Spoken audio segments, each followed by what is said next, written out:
Hemos recibido aquí un mensaje que ya lo vamos a estar leyendo luego que finalicemos este tramo del programa. Como no, vamos a ir compartiendo también otros mensajes que han ido llegando de acuerdo a los temas que tratábamos en la primera hora. Pero ya estamos en comunión con el micro de la Asociación Cultural Belgraniana. Tenemos en línea al profesor Germán López, a quien saludo. Muy buenas tardes, profe. ¿Cómo andamos? Buenas tardes, Mario. Un saludo para vos y toda tu audiencia. ¿Cómo andás? Bueno, bien, una tarde muy complicada, muy nórdica, podríamos decir, pero muy contento. Yo mencionaba hoy, profe, me gustaría, si vos querés, echar un parrafito. Mencionaba lo que fue el encuentro de ayer en el museo, que me pareció pero muy saliente, con un público realmente entusiasta, con deseos de comprender más la realidad. Y bueno, tanto la explicación del cuadro, ¿no?, de François Carbonnier como tu alocución fueron muy bien recibidas. ¿Qué te ha parecido a vos desde adentro, ¿no?, como justamente el disertante, este evento, profe? Sí, fue un muy lindo encuentro, ¿no? Hicimos una charla en el Museo Dámaso Arce en torno al retrato de Manuel Belgrano, ¿no? Ese cuadro tan importante que es patrimonio histórico y cultural de nuestra ciudad.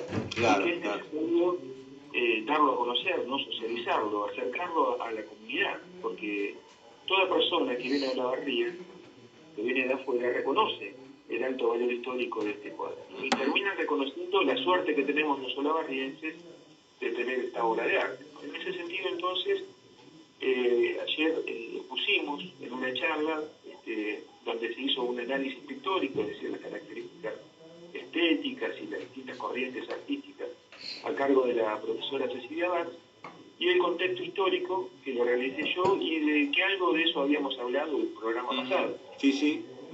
Que fue la misión diplomática a Europa, ¿no?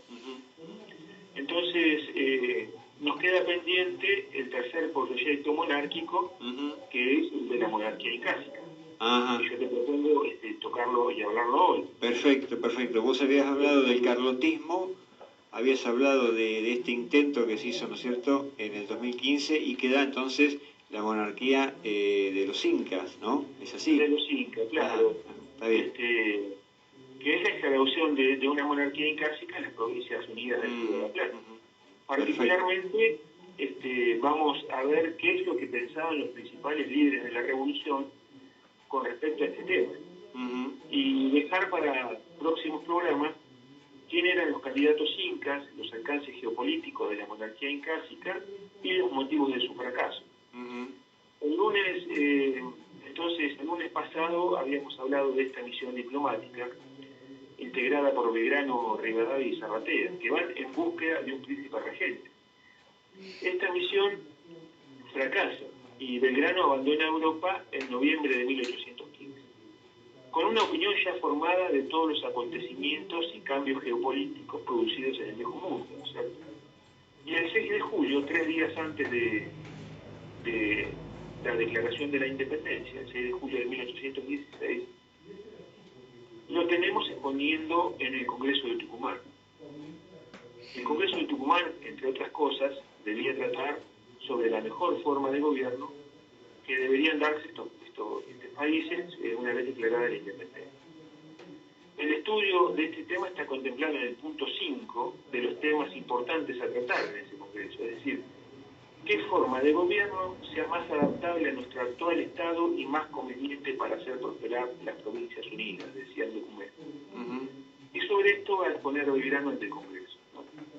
Su exposición tiene 5 puntos fundamentales. El primero de ellos es que la revolución había perdido prestigio y toda posibilidad de apoyo entre los poderes de Europa por su declinación en el desorden y anarquía continuada por tan dilatado tiempo. Esto es lo que expresaban en ese documento. Y el segundo punto es que se había producido una mutación completa de ideas en Europa en lo respectivo a la forma de gobierno. Que si antes se trataba de republicanizarlo todo, ahora se trataba de monarquizarlo todo. Y esto era así porque con la caída de Napoleón en Waterloo comienza la restauración de las monarquías absolutas nucleadas en el Congreso de Viena y en esa unión en fuerza que era la Santa Alianza, es decir, que las principales potencias del mundo orientaban su régimen político hacia la monarquía. Entonces, cuando hablamos de las principales potencias, estamos hablando de Prusia, Austria, Rusia, Francia, Inglaterra. Es decir, que nosotros teníamos que pensar muy bien sobre cómo insertarnos en ese nuevo orden internacional que se estaba conformando. Nadie hablaba ya de república, ¿no? La imagen que se tenía de esta forma de gobierno era muy negativa, porque se la relacionaba con el desorden y la anarquía, pero también con los jacobinos, con la guillotina, con las grandes matanzas de la Revolución Francesa. Esto en Hispanoamérica se veía con horror, esa era la palabra que utilizaba. Cuando se hablaba bien de la República era cuando se mencionaba a Estados Unidos, pero se lo mencionaba como una excepción exitosa, pero excepción al fin, por las características culturales de su pueblo. No se consideraba que esto fuese viable en las Provincias Unidas de Río de la Plata. Es más, San Martín es muy claro en esto. En una carta fechada el 28 de enero de 1816, que le escribe a su amigo Guido, dice, y cito textual: hablemos claro, mi amigo, yo creo que estamos en una verdadera anarquía, o por lo menos una cosa muy parecida a esto. Carajo con estos paisanitos, toman liberalidad y con ella nos vamos al sepulcro. Lancero mío, en tiempos de revolución no hay más medios que continuarla que el que mande diga hágase, y que esto se ejecute, tuerto o derecho. Lo general de los hombres tienen tendencia a cansarse de lo que han emprendido. Y si no hay para cada uno de ellos un cañón de A24 que les haga seguir el camino derecho, todo se pierde. Y esta es la parte más controversial de la carta. Más controversial me refiero para aquella parte de nuestra historiografía que pone los orígenes de la República y la democracia en 1810. Porque no pueden explicar luego expresiones tan controversiales como esta. Y cito textual en la misma carta: un susto me da cada vez que veo estas teorías de libertad, seguridad individual, de propiedad, libertad de imprenta, etcétera, etcétera. ¿Qué seguridad puede haber cuando me falta el dinero para mantener mis atenciones y hombres para ser soldados? ¿Cree usted que la respetaré?, dice San Martín. Estas bellezas están reservadas para los pueblos que tienen cimientos sólidos, y no para los que ni aún saben leer ni escribir, ni gozan de la tranquilidad que da la observancia de las leyes. Esto refuta la idea de la influencia dominante de las ideas de la Revolución Francesa. No digo que no tuviera influencia, sino que me parece no la magnitud que generalmente creemos que tuvo. En otra carta, San Martín escribe al conde de Fife en diciembre de 1817 y le decía: en una palabra, amigo mío, las naciones democráticas han perdido el 90% del apoyo de los hombres dirigentes, tanto en el Estado como en las Provincias Unidas. La razón obvia es que la guerra ha sosegado la disposición de hombres indecisos. Los gobiernos se consolidan cada día más. El orden se afianza en forma sorprendente. Es decir, estaba hablando de estas monarquías absolutas que se afianzaban en Europa. Claro. Estas opiniones de San Martín entonces confirman la tesis en el sentido de que se adhirió al monarquismo como fórmula de orden y que fue el mismo espíritu de la mayoría de todos los hombres de la época, ¿no? Belgrano, en una carta publicada en El Censor, decía: ¿será posible que después de 6 años de revolución aún no se haya fijado la opinión acerca del sistema de gobierno que nos es más conveniente? ¿En qué especie de gobierno hemos vivido después de la recuperación de nuestros derechos en 1810, al que tan injustamente le dan el título de insurrección? No hemos conocido más que el despotismo bajo gobernadores y virreyes, y bajo la Junta, se refiere a la primera Junta, la Junta Grande, a los triunviros, primer triunvirato, segundo triunvirato, y directores, pero sin el orden que en aquel proporciona el temor, y con todo el compuesto de las ideas tan bellamente pintadas por los escritores de la nación que alborotó el mundo. Se refiere a las ideas de la Revolución Francesa, para darle el ejemplo de los tristes resultados de que somos testigos y que vamos marchando con la mayor aceleración.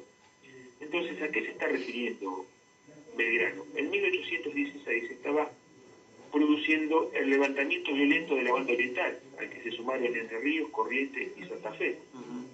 Es decir, que el Congreso de Tucumán representaba cierta parte de las Provincias Unidas, no todas. La Liga de los Pueblos Libres, liderada por Artigas, no adhería al Congreso. Es más, ya habían declarado la independencia en 1815, que en otra oportunidad tenemos que hablar sobre esto. Ajá, ¿cómo no? Sí, sí. La economía de las provincias estaba devastada por 5 años de guerra continua. El comercio con las provincias del norte y con Chile estaba paralizado. Por otra parte, el problema con los indígenas en la frontera de la provincia de Buenos Aires y Santa Fe era un problema grave porque asolaban con reiterados ataques. Al estar las fronteras desprotegidas, entonces el mantenimiento del ejército del norte también exigía frecuentes exacciones a la población en dinero para su mantenimiento. Es decir, todo se presentaba a los ojos de nuestros patriotas como un gran desorden. Las fórmulas liberales revolucionarias, que en un principio se observaban con simpatía, al momento de llevarlas a la realidad, se transformaban en una democracia anarquizante. Esa era la palabra que utilizaban, democracia anarquizante. Esto llevaba entonces a las ideas monárquicas, que además coincidían con el cambio producido en el escenario internacional. Claro. Hay que observarlo desde este punto de vista para comprender lo que los dirigentes de la revolución manifestaban y por qué estaban casi todos mayoritariamente de acuerdo con esta forma de gobierno. Es decir, las ideas de federalismo propiciadas por la Liga de los Pueblos Libres eran vistas como anárquicas. Son numerosos los testimonios que evidencian esto. Por ejemplo, Rondó le dice a García en octubre de 1819: ya está curado el sufrimiento de este gobierno con respecto a los anarquistas. Es ya llegado el caso de no perdonar arbitrio para concluir con esta gente que no trabaja sino en la ruina de todo buen gobierno y en inducir al anarquismo y el desorden por todas partes. Tagle, también en una carta en 1819, dice: por nota reservada al señor director se impondrá usted de lo que trabajan los anarquistas para destruir nuestro país. Ya no se puede oír sin horror sus atrocidades y proyectos sanguinarios. El gobernador de Córdoba dice: mi situación ha sido y es peligrosa y caótica. El Partido Federal, o verdaderamente anarquista, aprovechándose del escandaloso acaecimiento de Tucumán. El jefe del Ejército del Norte: ellos proclaman una federación que no entienden y que confunden con la anarquía. Es decir, son todas expresiones de claro, mismo, ¿no? El mismo Simón Bolívar decía en una memoria dirigida a los ciudadanos de Nueva Granada, el 15 de diciembre de 1812, le decía: pero lo que debilitó más el gobierno de Venezuela fue la forma federal que adoptó, siguiendo las máximas exageradas de los hombres, de los derechos del hombre, que autorizándolo para que se rija por sí mismo, rompen los pactos sociales y que constituyen a las naciones en la anarquía. El sistema federal, bien que sea el más perfecto y más capaz de proporcionar la felicidad humana en sociedad, es, no obstante, el más opuesto a los intereses de nuestros nacientes estados. Bueno, esa era las opiniones, ¿no? Pongo todo... Una buena semblanza, claro. Claro, para remarcar el clima de época y evidenciar por qué adoptan una forma de gobierno monárquica, una monarquía constitucional, pero monarquía al fin. Entonces, volviendo a la exposición de Belgrano ante el Congreso, el punto 3 se preguntaba, dice: si por la maldita educación recibida no repugna a mucha gente de los patriotas un sistema de gobierno puramente popular, persuadiéndose que tiene una tendencia a destruir nuestra religión. El punto 4 dice: si en el fermento horrendo de pasiones existentes, choque de partidos indestructibles y mezquinas rivalidades, no solamente provinciales sino de pueblo en pueblo, ¿podemos constituirnos en nación?